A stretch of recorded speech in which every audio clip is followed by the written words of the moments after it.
Is Hawke's claim that the all-new Frontier EDX 8 and 10x25 are their best compact binoculars yet? Well, spoiler alert, yes they are.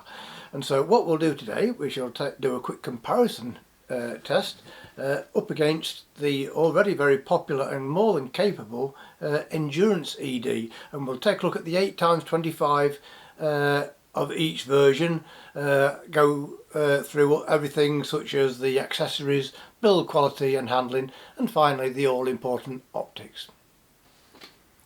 So with the binoculars to one side, what do you get as regards accessories with either one? And so throughout the video we'll have the Frontier EDX on this side and the Endurance on this side. So straight away you can see the Frontier EDX has a larger retail package, and that is because it comes with a larger carry case. And so with the Endurance you get the soft nylon case there. It doesn't come with any straps, just a belt loop, and it's smaller because you need to fold the binoculars up like that to put them inside the case. With the Frontier EDX case it's slightly wider, so you can put the binoculars in like so, in a wider starting position. And this one, it's actually just the same as the larger ones that you get, for example, with the Frontier EDX 42mm binoculars. It looks exactly the same. In fact, here we are, this is the larger case that you get with the larger Frontier binoculars, and I think you'll agree this is the mini-me version, so everything as you get but in miniature. And so you get the magnetic shutter there, a zipper all the way around, and it comes with a belt loop, but also it comes with a connections there for a neck strap, and it is of a very high quality, especially the attachments there. And so yeah, regards accessories, so far the Frontier EDX has it. And so you get pretty much the same padded neck strap with either one, and also very similar lens caps all around. I believe they're exactly the same for the objective, and just a slight design change regards the eyepiece or ocular side. Put them to one side. Inside they both still come in this nice little soft pouch here. You get the same cleaning cloth and instructions with either one. The only difference is with the Endurance you get a little book there, and with the Frontier you get a QR code there to scan. Now whether with future lines that they'll all get this, I'm not sure, but anyway, that's a quick look around the accessories. And so straight away, as you can see, the Frontier EDX are slightly better quality case. So what we'll do now, we shall have a look at the build quality and the handling. So on the face of it, these look pretty much, if you're not going to argue over a couple of millimetres, the same size binocular, whether folded up or opened out. They both weigh the same, they're both 310 grams. They both feel incredibly solid. There's really nothing between them in terms of build quality. What you can't see is that the Frontier EDX come with a magnesium alloy body, and so regards handling, there's one major difference, and I actually think again that the Frontier have the edge, and that is single-handed use. The Frontier has the focuser closer to the eyepiece, whereas with the Endurance they're halfway down the barrel. And I found when I am using them single-handedly, for example you might be out walking with your partner or walking the dog and you can only use one hand, with it positioned nearer the eyepiece it is much easier to adjust the focus with a single hand operation, whereas with these you've got to maybe move your hand down slightly. So that's where they have a slight advantage with the handling. And so next we'll take a look at the close focus and a little bit more about the eye relief and the twist eye cups.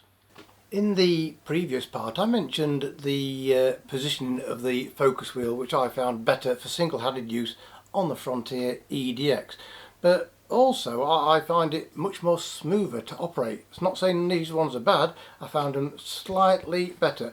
And also close focus, you've got 1.5 meters and 2 meters, and I tested that and I would say that's about correct. And so, you know, they're both good close focus, but if in particular you like looking at wildlife in miniature, then again, a tick there for the Frontier EDX. And what I find is with the higher quality dielectric coated prisms, it's the same with a lot of binoculars, you can look at something for a lot longer without getting any eye strain. And again, with the higher quality coatings on the prisms, you get less fall off in sharpness as you get you know, on the limits of close focus, whereas with some the image gets a little bit more soft.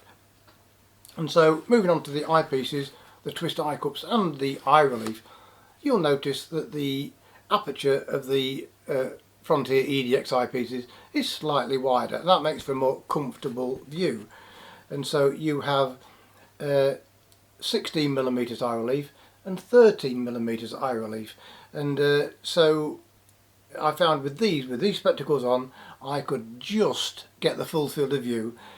With my spectacles on, with these, I could easily get the full field of view. So a combination of the longer eye relief and wider aperture eyepieces makes these slightly better for spectacle wearers. And another thing I noticed was, compared to the Endurance, the quality of the twist eye cups is a lot better. So again, you're paying this extra, and so they are better in most respects. And I'm not saying that you push the if you're not wearing spectacles and you have the eye cups up like that, I'm not saying you push them onto your face with such force, but if you push down hard, then yeah, you can without even twisting them. But in the real world, that's not going to happen. With these, pushing down hard, them without twisting, they're not moving. So it's a lot better quality construction regards the twist eye cups. And so now we'll have a look at in a bit more detail at the all-important optics.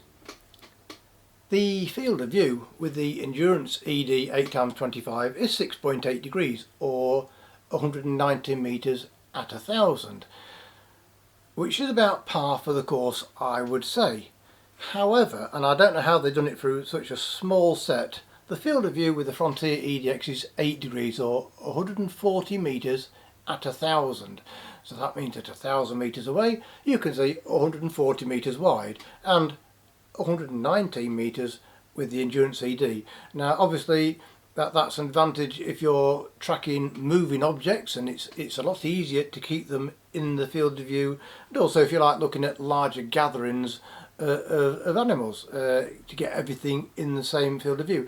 And another thing that I noticed, and believe me, it's not like the difference between night and day, but you do get a brighter, sharper image with the Frontier EDX. Yeah, that's, I would say, more to do with the higher quality dielectric coated prisms.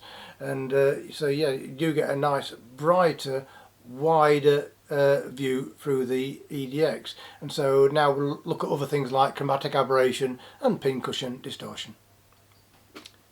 So I've just been testing both of these out on a dull and overcast day today, and straight away I noticed that yes, more so in dull conditions, these do give a brighter, sharper, wider view with, I would say, better contrast. And so what about pincushion distortion? That is the curvature of straight lines as you go, curvature inwards of straight lines as you go towards the edge of the view. To some people that's not an issue, it's not a problem. And some it is. And so with the Endurance ED, which are not flat field, you do get a little bit of pincushion distortion. With the Frontier EDX you don't. Nice straight lines to the edge. And talking about the edge, they do give slightly better quality towards the edge of the field of view. Again, as I mentioned earlier, it's not like the difference between night and day. A lot of people may not even notice it, but they are just slightly sharper to the edge. They have what you call a wider sweet spot in the centre. Chromatic aberration, there's not really a lot to choose between them, to be honest. They both have similar levels of chromatic aberration. They're ED, they're not apochromatic, and so off-centre with both of these you will notice a little bit of CA. And so that's a quick look at the Frontier EDX versus the Endurance ED, the difference between them really, and what you get for your extra money to purchase these. If you think all of the plus points I've mentioned, such as the close focus, the positioning of the focus wheel, the twist quality of the twist eye cups, that wider field of view, brighter field of view with better edge of field sharpness, less pincushion distortion, so all this adds up, which is why you pay considerably more than the Endurance ED. And so I hope this helps with your decision. Links to purchase in the description below. As always, reply to the order confirmation email saying that you watch our YouTube channel, and I'll find a little extra something to put in the box. So thanks again, and I'll see you next time.